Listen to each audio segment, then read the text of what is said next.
Welcome to Diary TV, where we bring you the stories shaping Nigeria's future. Today, we take you on an exclusive journey along the Lagos-Calabar Coastal Highway, a monumental infrastructure project flagged off by President Bola Tinubu on May 29, 2025. This ambitious 750-kilometer road is more than just an asphalt and concrete. It's a vision to connect Nigeria's coastal states, boost economic growth, and transform lives. Stretching from Lagos to Calabar, this highway promises to be Africa's largest economic corridor, linking communities, fostering trades, and driving national development.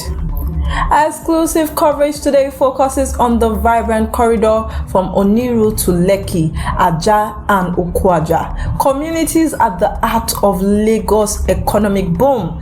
From luxurious estates to fishing villages, this stretch is where progress meets tradition.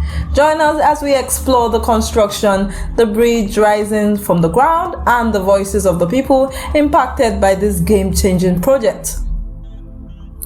This is no ordinary road.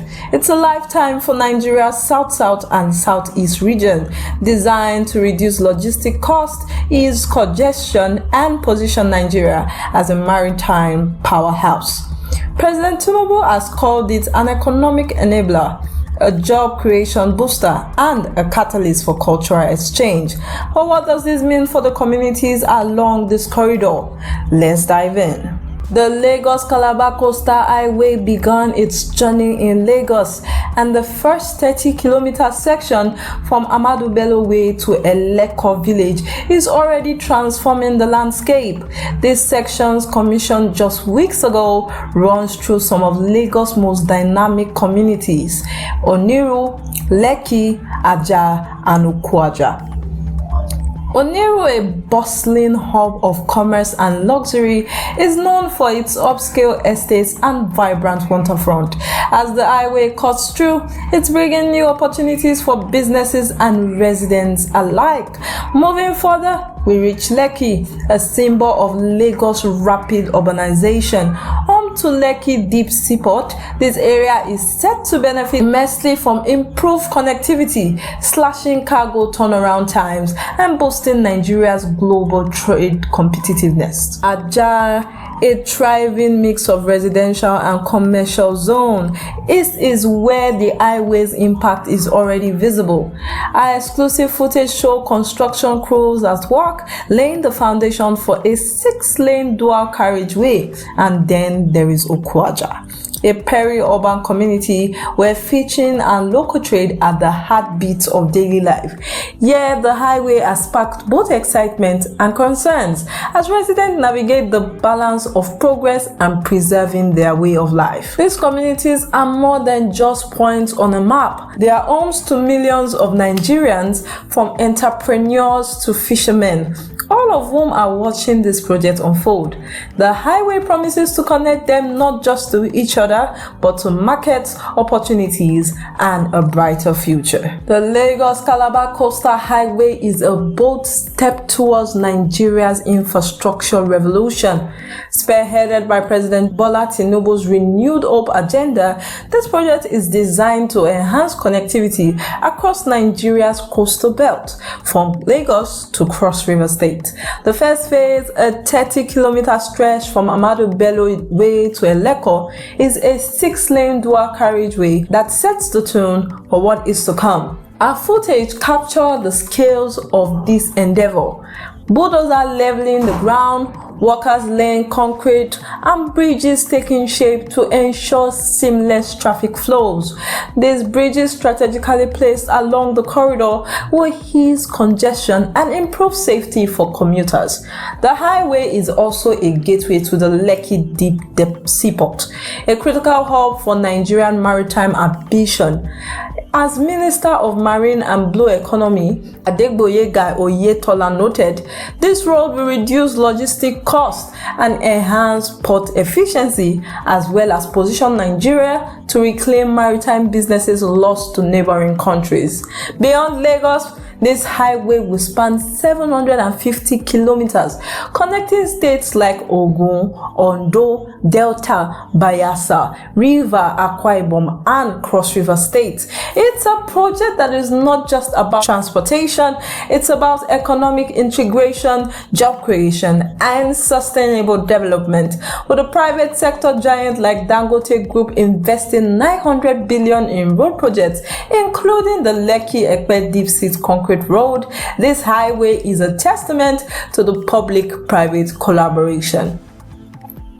President Tinubu has also directed accelerated designs for other corridors like the Akure to Gombe, signaling an infrastructure bliss across Nigeria. The Lagos-Calabar Coastal Highway promises progress. It hasn't come without challenges. In Okwaja, our exclusive footage revealed the tension between development and community life.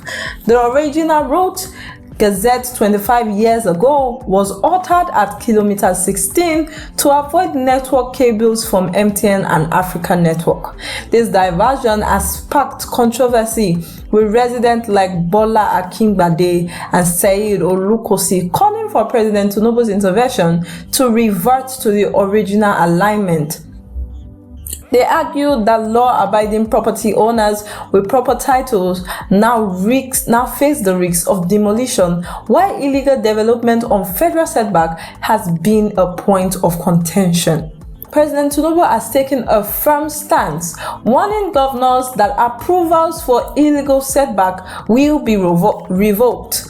Our footage shows estates in Okwaja marked for potential demolition, raising concern about livelihood, especially for fishing communities that depend on the area's sandy beach and esquatine waters. Environmentalists have also flagged risks to mangrove forests and biodiversity hotspots along the 700-kilometer route, urging careful planning to minimize ecological damages. Yet, amidst these challenges, there is hope. The federal government, under Minister of Works David Umahi, has committed to overseeing compensation directly, ensuring the project moves forward without delay. For communities like Oniru, Lekki, and Ajah, the highway is a double-edged sword, offering economic growth but demanding adaptation to a new reality. As the Lagos-Calabar Coastal Highway takes shape, it's drawn attention from across Nigeria, including from public commentator Reno Omokri.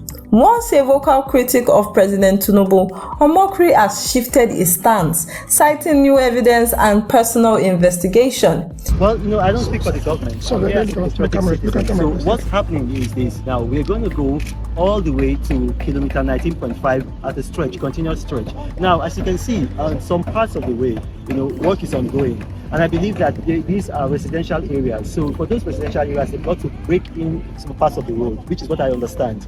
But then this is the road that we're going. Maybe you can pan on it. We're going directly on this road, 19.5 kilometers continuous. It doesn't stop. However, because of the residences, we've seen that there are some residential areas, there's going to be some breakages so that for the people to pass. It doesn't mean that the road is not continuous. The road is continuous, 19.5 kilometers. Like I said, when we get to 19.5 kilometers, we're going to break up. Bola is going to go all the way to the Ogun State border to capture the over 10 kilometers from the Eleko going back to Okinaja. Any other questions? Don't worry. We just stopped at a bit. It's actually lovely here. The thing is, I just arrived from the United States and I'm a bit jet lagged, so let's continue. I'll talk to you guys later. In a recent effort to verify the project progress, Omokri joined journalists to tour the construction sites along the Oniru-Lekki-Ajah corridor. His mission: to separate fact from fiction and provide Nigerians with a clear picture of this transformative project. Omokri's involvement underscored the highway's significance as a national talking point. Speaking on Breakfast Central, he emphasized and explained how his first-hand look at the construction, coupled with engagement with local stakeholders, confirmed the project's potential to drive economic growth. Okay, so the first thing is that we stopped here. This is kilometer 16. and it actually corresponds, it synchronizes with the mileage in the vehicle. So all of you are going to get video of the mileage of the vehicle, so you can see that we actually have kilometer 16, and then we're going to keep on going. Now, if you recall, there was a portion just I think maybe about 5 kilometers behind. That portion, it's deliberately left that way because of the flyover. A flyover is going, so if you saw that there was a residential part here and a residential part there, so it's part of the design. Now, as we're going along the way, you're going to see some parts whereby they're making openings because of the residential areas. Now, you got to recall that a coastal highway, like if you go on the coastal highway Pacific 1, which is the most popular coastal highway in the whole world, California Pacific Highway 1. And then the second most popular coastal highway, which is the California 101. So the two of them are in California. It's the same thing for this.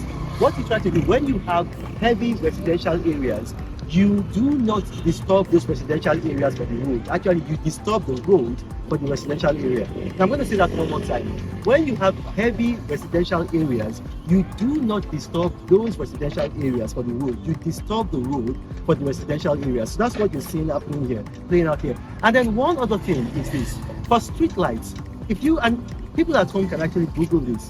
When you have coastal highways, they don't have street lights.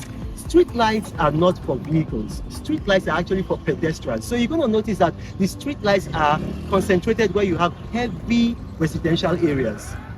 Street lights are not for vehicles. Vehicles have their own lights. So if you go on the California, and if you're watching from home, if you just Google, or you can actually get videos of the California Pacific Highway 1, which is the most popular coastal highway in the whole world, there are no street lights. All right, thank you. We're going to continue. Our exclusive footage captures the meticulous work being done, bridges rising, roads expanding, and communities preparing for change. Omokri's effort alongside those journalists highlights the importance of transparency in a project of this magnitude. This isn't just about building a road, it's about building trust. By inviting media scrutiny, the Tinubu administration is signaling its commitment to accountability, even as it navigates complex challenges like land disputes and environmental concern. Like I told you, if you recall at the beginning of this, he's going to go to Eleko. He's going to go to Eleko and then capture. So he's going to go to almost at the border between Lagos and the state, and then capture backward from Eleko to Okun-Aja. So right now we are at Okun-Aja. So this gentleman and some journalists have volunteered. I think the journalists from Vanguard, journalists from Legit, and the journalists from Afenifere. So they're going to go with him. And where's the drone? Okay, that's the drone. So the drone is a special drone that captures distance. And as I said, all of that video, photographic, and documentary evidence will be given to everybody present here. So let's round it up by asking you. There are some who believe that, okay, and I think we're here to see for ourselves. We've seen the work done. We've seen that even where in abandoned, where places you can call portions that you can say abandoned, work is ongoing in there. What do you have to say to those out there who don't know what exactly is going on and have the impression that, oh, they just commissioned 1-2 kilometers and they say they finished X kilometers? I mean, the thing is, people in government have to develop a thick skin. I left California yesterday. I haven't slept. I just took a shower when you guys were coming, and then I put this on and I came here. People in government should not think that people who raise these objections are enemies of the state, are haters. No, they have a right. A lot of these people are patriotic citizens.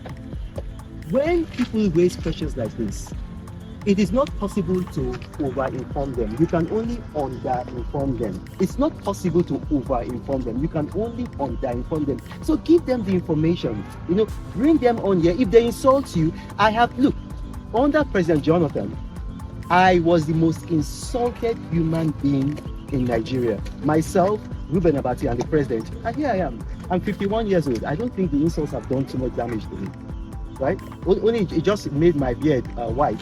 My older brother has black beard. So other than that, so absorb insults. Yoruba wants to pay Igbo Kinkwani. For those who don't understand Bukumi, what I just said is that insults don't kill anybody. Insults don't kill anybody. I haven't had breakfast. I haven't eaten anything. I've come here because I want the people of Nigeria to know that this is actually a good project. from the World Bank, what they're saying is that this project alone is going to expand Nigeria's GDP by at least 12%. At least 12%. So what you're going to see is that people can fly into Nigeria from Murtala Mohammed International Airport, and then you have tour guides. We just bring them all of this way to enjoy our coastline. They're going to be bringing in money into Nigeria. And then you're going to have people here. Now look at all of these houses.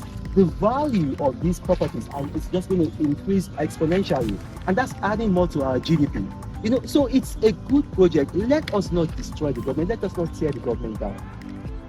Okay, thank you very much. As we wrap up our journey along the Lagos-Calabar Coastal Highway, the future looks promising yet complex. This 30-kilometer stretch from Ahmadu Bello Way to Eleko is just the beginning. With bridges arising and roads taking shapes, communities like Oniru, Lekki, Aja, and Okwaja are at the forefront of Nigeria's infrastructure revolution. But progress comes with responsibility, ensuring that fishing villages, estates, and ecosystems are protected as the highway expands. President Tinubu's vision, backed by Minister David Umahi and private sector giants like Dangote and Buai, is to create a Nigeria where connectivity drives prosperity. Highway's completion will link coastal states, boost trade, and create jobs. What's your take on this story? What do you think our governments are doing right, and what are they doing wrong? This is Ogenekaro Asowe signing off from Diary TV. Engage us by dropping your comments, your thoughts, and what you think should be done about this project, and what you think about what has been done so far. I'm signing off. Keep following, keep reading our stories, and keep engaging.